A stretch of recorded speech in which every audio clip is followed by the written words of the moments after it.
नमस्कार दोस्तों, स्वागत है आप सभी लोगों का आज के इस महत्वपूर्ण वीडियो के अंदर। महत्वपूर्ण इसलिए आगाह पहले से किया गया था और उस आगाह करने के कारण आप लोगों को सतर्कवाणी के माध्यम से सतर्क करने के कारण आज ये दो वीडियो पहले मैं आप लोगों को दिखाने वाला हूँ। प्लीज़ इस वीडियो को ध्यानपूर्वक देखिएगा। फेस को दिखा रहा है, उस ब्लास्ट को दिखा रहा है, उस इम्पैक्ट नारेबाजी आंदोलन को दिखा रहा है जो ग्रहों की स्थिति के लिए, जो ग्रहों की स्थिति के द्वारा वो आकलन है जो दुनिया के अंदर परिस्थितियों को विपरीत रूप देता है। मतलब बिल्कुल भी अच्छी परिस्थितियां बिल्कुल दिखाई नहीं दे रही है। अगर इसके साथ साथ ये एक वीडियो और दिखा रहा हूं मैं आप लोगों को, ये भी ध्यानपूर्वक देखिए। विकराल रूप गुरु के कारण ये स्थितियों को उत्पन्न करता हुआ नजर आ रहा है। और जैसा मैंने आप लोगों को बताया था कि 15 तारीख के बाद में गुरु का बहुत बड़ा 15 तारीख के बाद में ग्रहों का बहुत बड़ा परिवर्तन जो आने वाली परिस्थितियों को अपने अकॉर्डिंगली चलाने वाला है। मतलब दुनिया को ही अपने अकॉर्डिंगली चलाने वाला है। 11 फरवरी से 15 मार्च तक का ये समय, एग्जैक्ट डेट आप लोगों को बोली थी कि 11 फरवरी से 15 मार्च तक का समय जो विस्फोटक गतिविधियों के लिए, आंदोलन वाली गतिविधियों के लिए, सरकार को नीति नियमों को चैलेंज करते हुए, जनता को दिखाते हुए बहुत बड़ी चेंजेस लेके आ सकता है।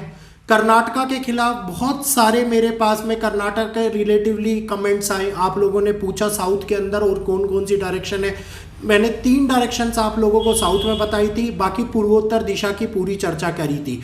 और साउथ की उस डायरेक्शन के अंदर भी आप देखिए, रामेश्वरम एक अच्छा कैफ़े माना जाता है कर्नाटका के बेंगलुरु के अंदर, बेंगलुरु में।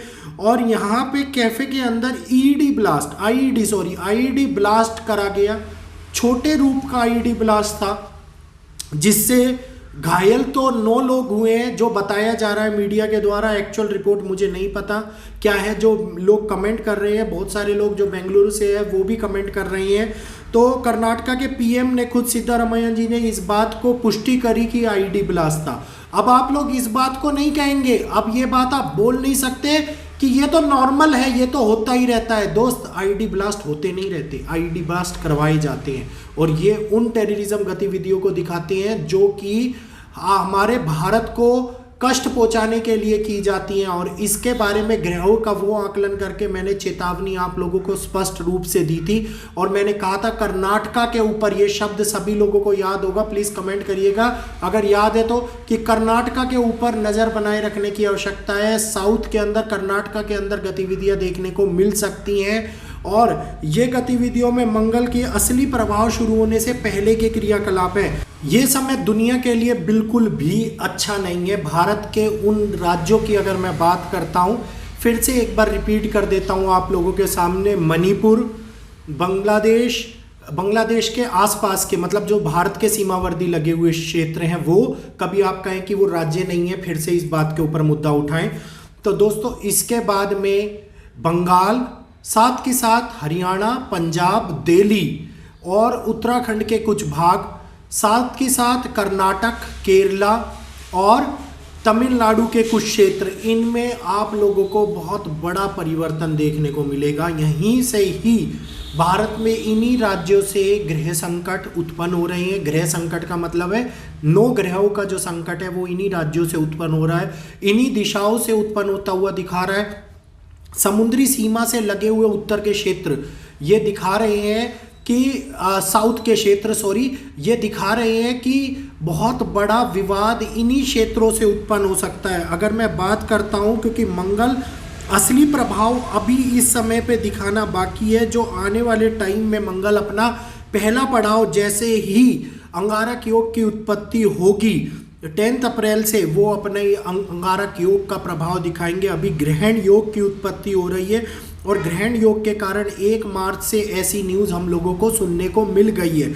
साथ के साथ मीन राशि में ग्रहण दोष उत्पन्न होना, सूर्य और राहु की युति के कारण जो दोष उत्पन्न होता है, वो दोष भारत के लिए भी खतरनाक है। भारत के 11th हाउस का जिक्र मैंने आप लोगों को किया था और लग्नेश 12वें भाव में बैठे हुए, इस बात को भी मैंने आप लोगों को बताया था।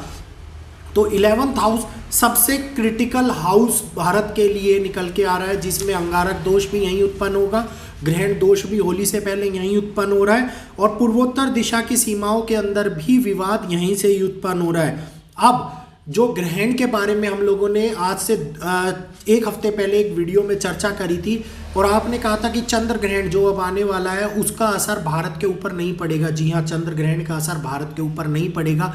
इसका प्रत्यक्ष प्रमाण आप लोगों ने देख लिया होगा। पश्चिमी देशों के अंदर, एशियन कंट्रीज के अंदर भारत को छोड़कर, और यूरोपियन कंट्रीज के अंदर लगातार 17 देश जो हैं उनका जीडीपी फॉल हुआ है, उनके अंदर इकोनॉमिक क्राइसिस की शुरुआत हो चुकी है।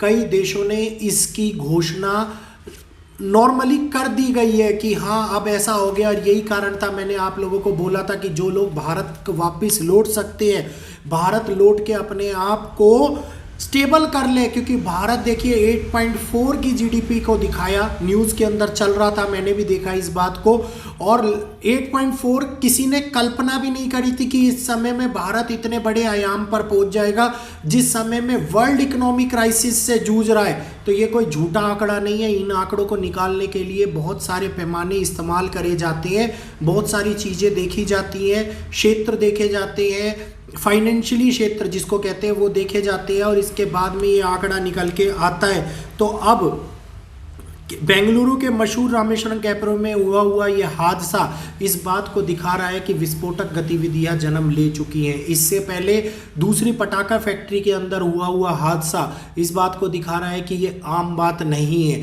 तो अब जिन लोगों की आंखें अभी भी नहीं खुली हैं और जो लोग ये सोचते हैं कि कुछ भी नहीं होगा, तो ये वीडियो उन लोगों के लिए खास तौर पर है, उन लोगों के लिए कि दुनिया के अंदर घटित तो बहुत कुछ हो रहा है, लेकिन शायद उन लोगों की आंखें जब तक बंद रहेगी जब तक उनके घर के अंदर ये प्रभाव नहीं देखने को मिलेगा, और उन लोगों के साथ में ऐसा कुछ घटित नहीं होगा।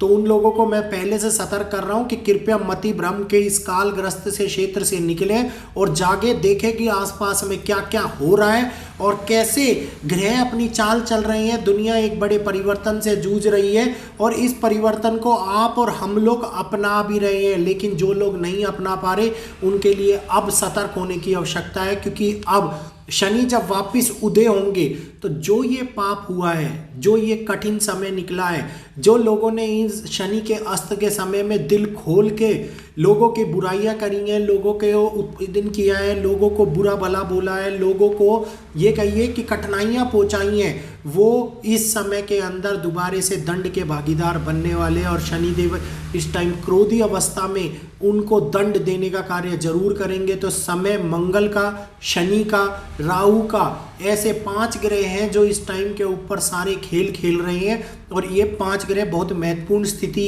के अंदर बैठे हुए हैं भारत की कुंडली के अंदर। तो इस बात को ध्यानपूर्वक समझिए, किसी भी बात को हल्के में लेने की जरूरत नहीं है। पश्चिमी देशों के अंदर बहुत कुछ होना बाकी है, इकोनॉमिक क्राइसिस की शुरुआत हो चुकी है, आने वाले टाइम में आप रोज कुछ ना कुछ नया देखेंगे। और मैं भी अगली वीडियो के अंदर आपको कोशिश करूंगा कि कल 13 इस्लामिक क्षेत्रों के बारे में जानकारी देने की कि किस प्रकार से गतिविधियां उत्पन्न हो रही हैं इस समय पे, जो भारत के लिए कहा जा रहा है कि 13 इस्लामिक क्षेत्र देश भारत के ऊपर आक्रमण करेंगे। तो आज का वीडियो अच्छा लगा हो दोस्तों तो वीडियो को लाइक कीजिए, चैनल को सब्सक्राइब कर बेल आइकन को ऑल पे कीजिए, और ज़्यादा से ज़्यादा वीडियो को शेयर कीजिए, ताकि हमारी वैदिक एस्ट्रोलॉजी की ये जानकारी आगे से आगे लोगों तक पहुंच पाए और वैदिक एस्ट्रोलॉजी को प्रोत्साहन मिल पाए। जय श्री कृष्णा, जय माता दी।